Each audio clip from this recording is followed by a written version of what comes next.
second topic of our second unit, that is structure of nephron and physiology of urine formation.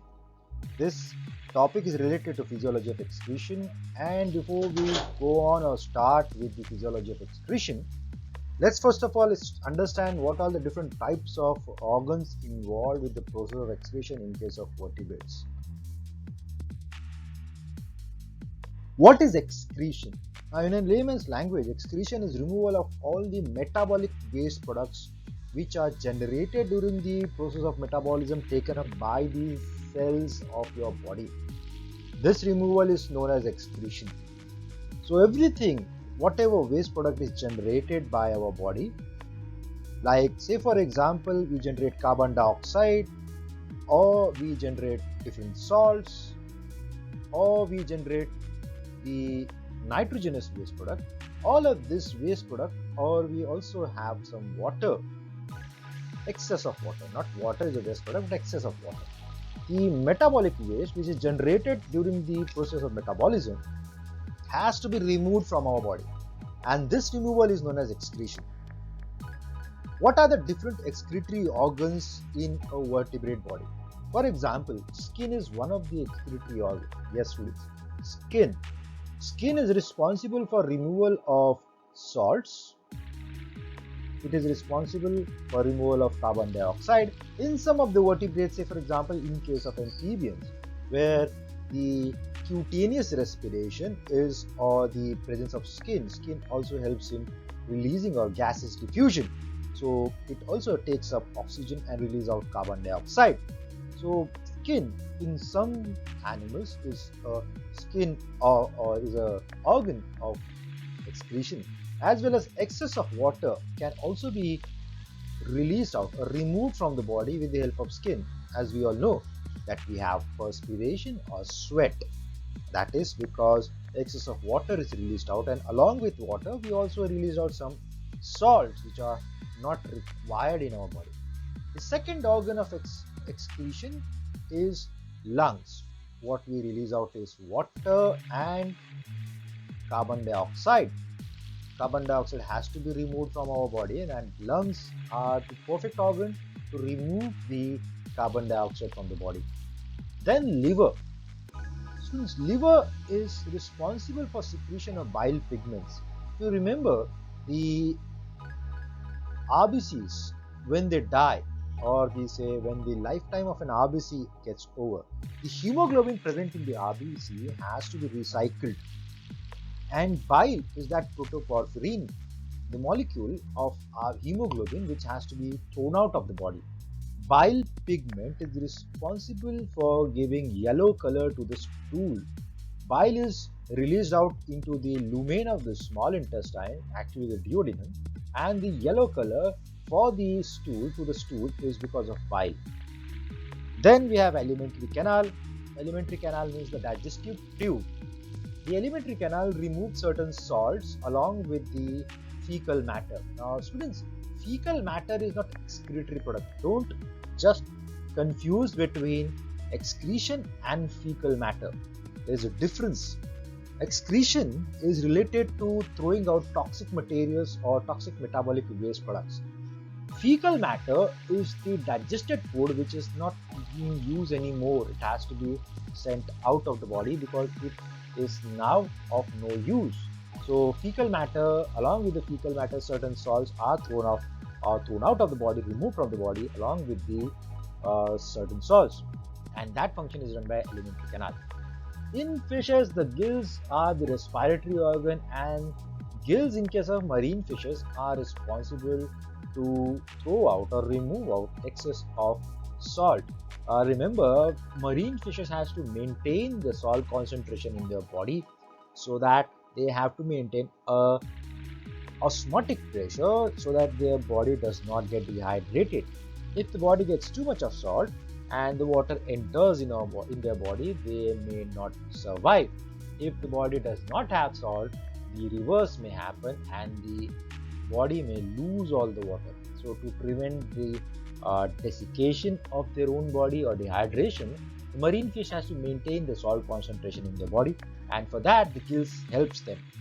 And then we have salt glands on the skin again. These are found in some marine birds such as penguins and some of the reptiles. It shows presence of salt glands, and these salt glands are responsible to throw out excess of salt because they are living in the oceanic water, salt water, marine water. They also have to maintain their salt concentration.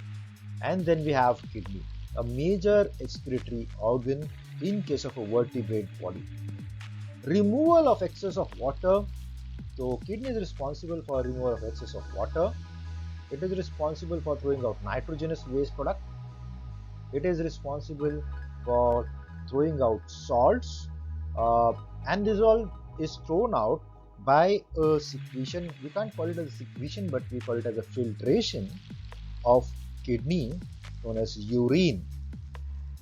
So kidney actually functions as a major excretory organ in a vertebrate body, and a kidney throws around 75 to 80% of our nitrogenous waste product or metabolic waste product from the body. So it has a major burden of excretion. So let's first of all understand what is the structure of an excretory system in the vertebrate, so that we can understand the structure of a nephron, and I will tell you what is a nephron then. Structure of a urinogenital system. Students, I have written urinogenital system and not excretory system because in case of humans, especially in case of male, the excretory system and the reproductive system, they are all combined. Both of them are combined. They have the common opening. Remember, in your examination or in your objective type paper, don't get confused between the names. There could be a tricky question, and I'll tell you which ducts are responsible for that tricky question. If you look at the structure of a urinogenital system, the major excretory organ in case of vertebrate, over here what we see is a urinogenital system of male. We see a pair of kidneys. The kidneys are bean-shaped organs. They are present in the posterior back region of the human beings, and they are in a pair. So we have a right kidney and a left kidney. Above the kidney we have an endocrine gland known as the adrenal gland. The kidneys are given up by two major blood vessels. One is known as the renal artery, which is seen over here in the red color, the renal artery, and the blue one is the renal vein. Remember, renal over here stands for kidney. That's why over the kidney, over the renal, adrenal. So two blood vessels, one which is bringing blood to the kidney in the form of renal artery, and the other one which is getting blood from the kidney is the renal vein. Remember, the blood which is coming to the kidney is not filtered, impure blood, and the blood which is going out of the kidney is the pure blood, filtered pure blood. Now, kidney also gives a duct. Each kidney gives a pair of duct. This duct is known as ureter. U-R-E-T-E-R, ureter. So right kidney gives right ureter, left kidney gives left ureter. Both the ureters joint up in a sac-like structure known as urinary bladder. The urine from the kidney passes to ureter and get accumulated in the urinary bladder. In here, the urinary bladder is responsible to store the urine till the human being is ready to excrete it out. The urinary bladder opens up in a duct known as urethra. Now, urethra, in case of men, is also responsible for the disposal, or we can call it as for the release of gametes. Urethra is also a duct for reproductive system. That's why urinogenital. So we have a common duct for excretory system and reproductive system known as urethra. Don't get confused between ureter and urethra. The duct for excretory system is ureter, and the duct for reproductive system is urethra. Although the urine passes through urethra, but kidney gives ureter and not urethra. Okay. Now this is the kidney. If we have a longitudinal section of a kidney, you will find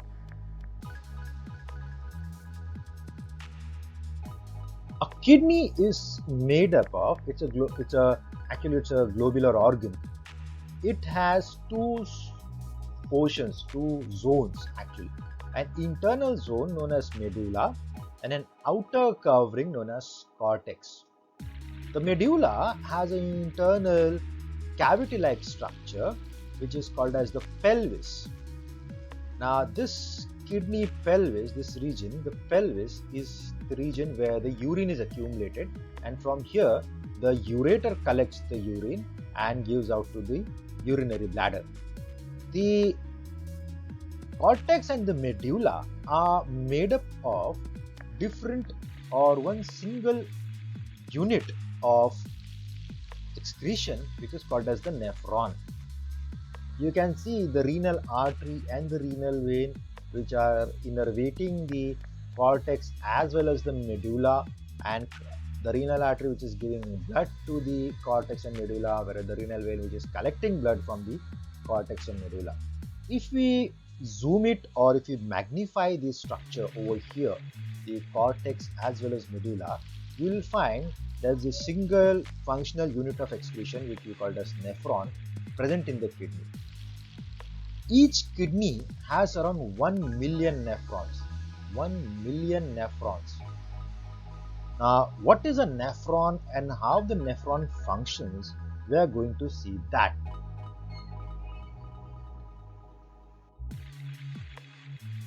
If we magnify the image of a nephron, a single unit, you will find, now this dotted line represents that this region is the cortex and over here is the medulla. That's very important because half of the part of the nephron is present in the cortex and half of the part is present in the medulla.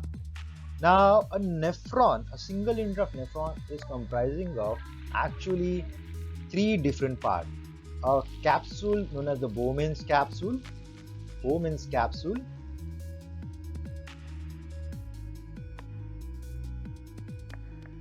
two tubules, proximal convoluted tubules,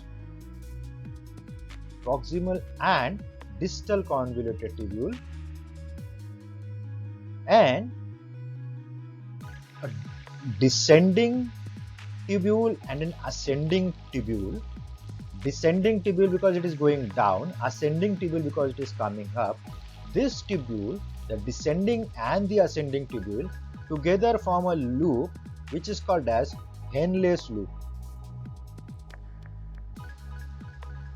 First of all, the Bowman's capsule, students, remember this is very important. Now the Bowman's capsule has two major important components. One is a tuft of capillary,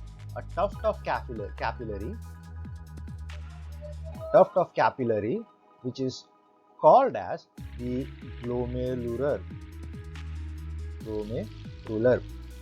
Now what is this tuft of capillary made up of? We have two arteries, arteries.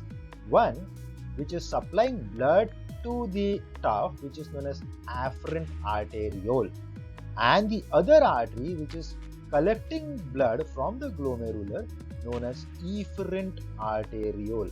How to remember the name? Afferent, blood aja means afferent. Efferent, E for exit, okay. If you are calling the blood aja, afferent. If you are telling the blood exit, means efferent. The blood is coming from the renal artery, and renal artery is giving out small arterioles, one of the afferent arteriole, which goes out into the Bowman's capsule.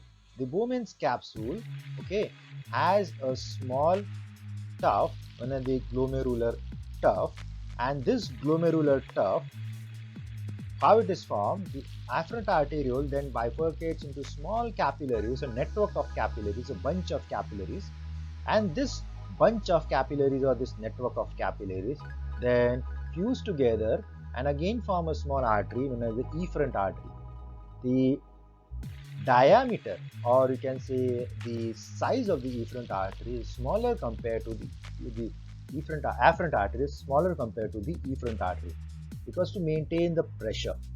And this whole thing works on the principle of pressure. This over here is responsible for the first step of excretion known as filtration.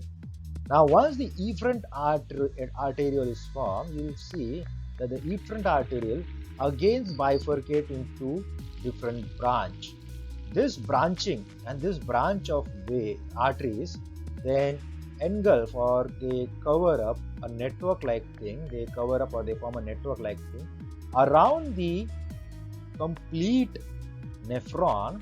This network is known as peritubular network, peritubular artery network or peritubular network. The Bowman's capsule, now the cavity of the Bowman's capsule lead into a coiled, very highly coiled part of the nephron, which is proximal. That was, it is called as proximal convoluted tubule. The proximal convoluted tubule then leads to the descending arm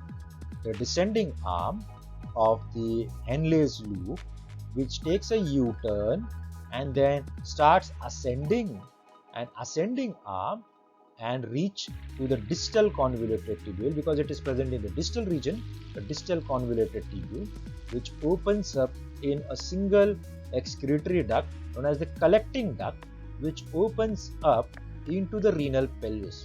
Now, if you look at this structure and if you go back to the kidney structure, the kidneys had the cortex and the medulla, which had the structure something like this. So over here in the cortex, the Bowman's capsule is present, and in the medulla, the Henle's loop is present. And in the medulla itself, the collecting duct is releasing out the urine, from where the ureter is collecting that urine and passing on to the urinary bladder. Now, students, the regions are important because from this region only the function of the nephron is decided. If you look at the structure, proximal tubule is quite larger in length. It is around 15 mm long, and the convoluted tubule, the distal convoluted tubule, is around 5 mm long. The major function of the excretion takes place in the proximal convoluted tubule. The Henle's loop, on the other hand, is responsible for reabsorption of water. This region is responsible for reabsorption of water, and this is a characteristic of the animals which are living on terrestrial land or the land region. And those animals, those vertebrates whose kidneys show presence of Henle's loop, only those animals can excrete out urine which is hypertonic to the blood. That means the concentration of urine is higher than the concentration of blood. So we can release out hypertonic urine because of presence of the Henle's loop, where the reabsorption of water takes place, and we save the loss of or unnecessary loss of water in urine. So this is the structure of nephron. I'll explain you again. We have a bunch of capillaries, a tuft of capillary known as glomerular, which is engulfed by a small capsule known as the Bowman's capsule. The Bowman's capsule leads to a proximal tubule, which is a longer tubule around 15 mm long, which leads to a thin descending arm of Henle's loop, and ascending arm of Henle's loop leads to a distal convoluted tubule, which is very short, around 5 mm long, and the distal convoluted tubule opens up in a single excretory duct known as the collecting duct. It is called as the collecting duct, and the collecting duct then opens up in the renal pelvis, from where the urine is collected by the ureter, and that's how the structure of a nephron. Now, why I have to explain you the structure of nephron? Because the physiology of urine formation depends upon the structure very much. Every structure, every part of nephron has a specific role to play. Let's see what is the physiology of excretion or physiology of urine formation.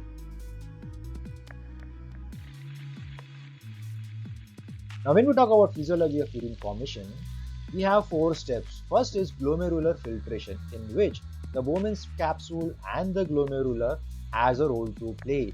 Over here, this happens in the Bowman's capsule.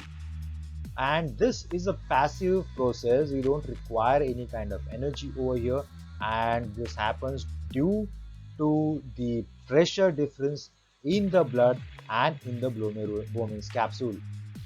Second is the tubular reabsorption. This happens in the proximal as well as in the distal convoluted tubule. What is the tubular reabsorption? That is about water and certain essential things which we do not want to lose out. And when we have tubular secretion, tubular secretion is an active process which involves expenditure of energy, and it is the reabsorption, or we can call it as the absorption of absorption of the nitrogenous waste product from the blood capillaries, those peritubular network capillaries of the nephron. So this requires energy, and it is an active transfer of nitrogenous waste product. So if you look at the mathematical formula of excretion, the urinary excretion rate in case of a human, that is filtration rate minus reabsorption rate plus excretion rate. So if it is negative and positive, first of all we have to minus. So filtration rate minus reabsorption rate plus excretion rate will be the amount of urine we are passing. Now if you talk about passing of urine in a normal human being, it is around 125 ml. 125 ml of urine is formed every hour. So per hour we have 125, per hour, not per hour, it's per minute. So per minute we have 125 ml of urine which is being formed, and that is around 170 to 180 liters of urine which has to be formed. But students, do humans excrete out around 180 or 170 liters of urine every day? No, we excrete out around 6 to 7 liters max to max per day. That's because the rest of the amount is reabsorbed. Didn't I tell you that those vertebrates which have those Henle's loops can excrete out the hypertonic urine? Our urine is highly hypertonic. Why? Out of 180 liters, the rest of the 170 to 173 liters are reabsorbed, and the water is reabsorbed by the kidney, and only 6 to 7 liters per day of urinary excretion is done. Or else we would have lost that much of water that we would have died because of dehydration. So let's see one by one the functions and the stages of urine formation.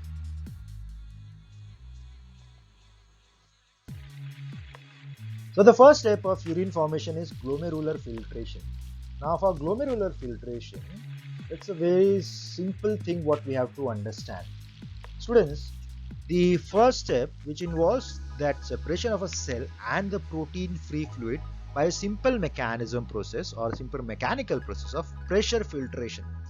Now the pressure which is created, as I told you, the diameter of the lumen of afferent arteriole is smaller to the diameter of the lumen of the efferent arteriole.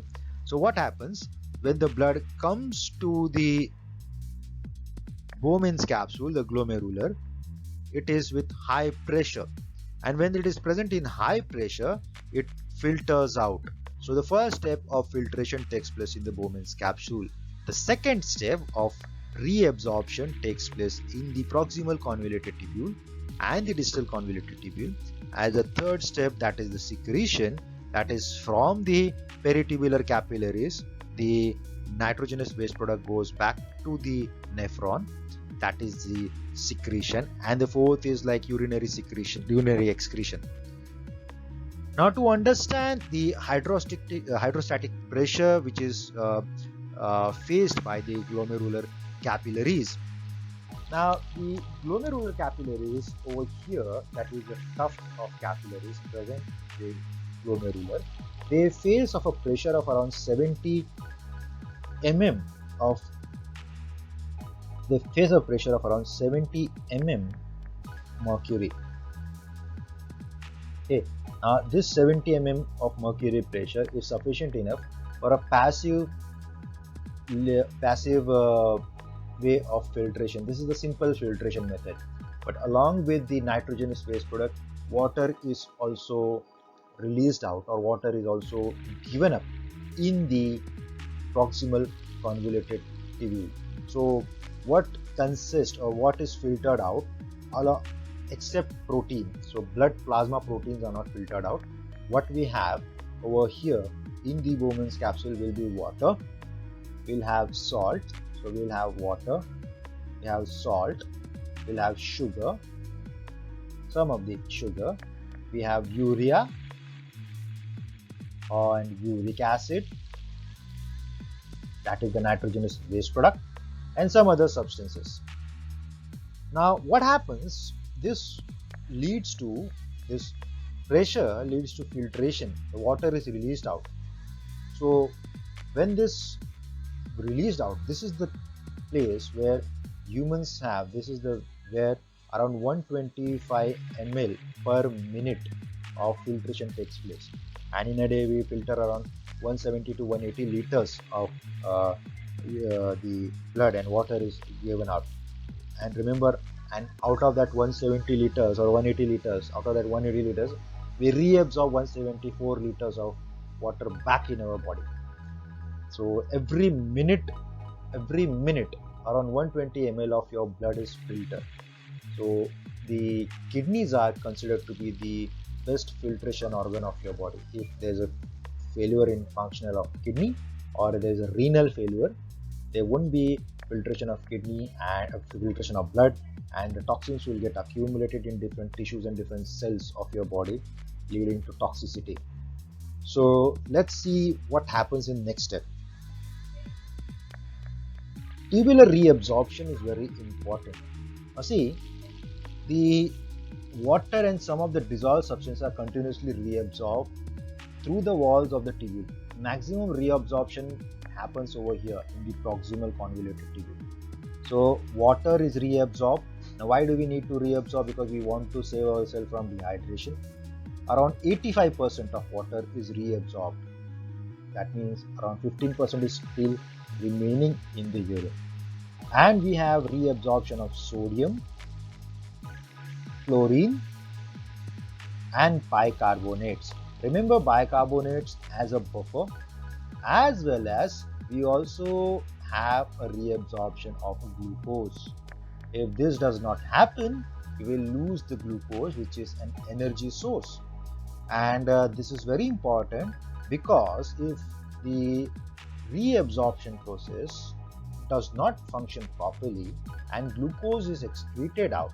Now why this happens? See, reabsorption process does not require energy, whereas filtration as well as filtration does not require energy. So glucose is filtered out. Now glucose concentration in the blood is more compared to urine, but we need glucose. So with expenditure of energy, we reabsorb the glucose.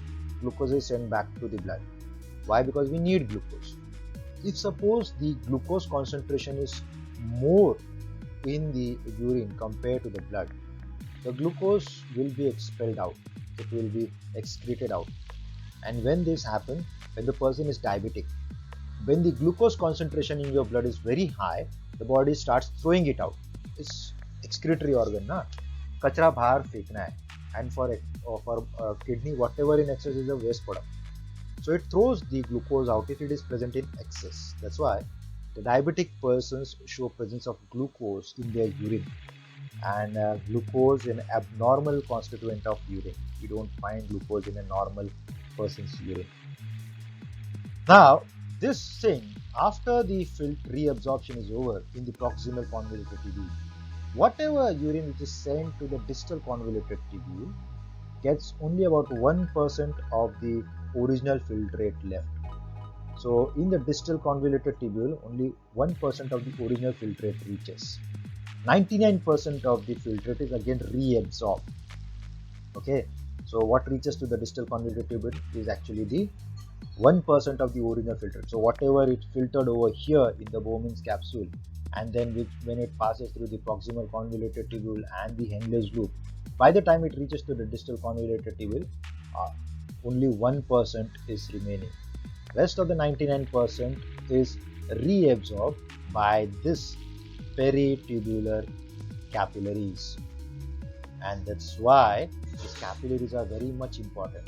See, these capillaries are again uniting to form this blue color blood vessel, which is known as the vein, which unite together to form the renal vein, and this renal vein has a filtered blood. This peritubular capillaries reabsorbs 99% of whatever filtrate which happened in the Bowman's capsule, and 1% reaches to the distal convoluted tubule.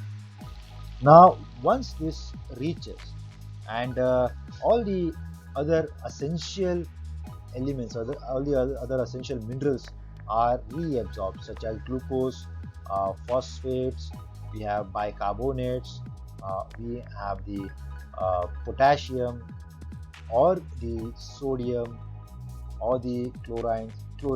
Let's suppose there are certain proteins. Now, normally proteins do not get filtered out.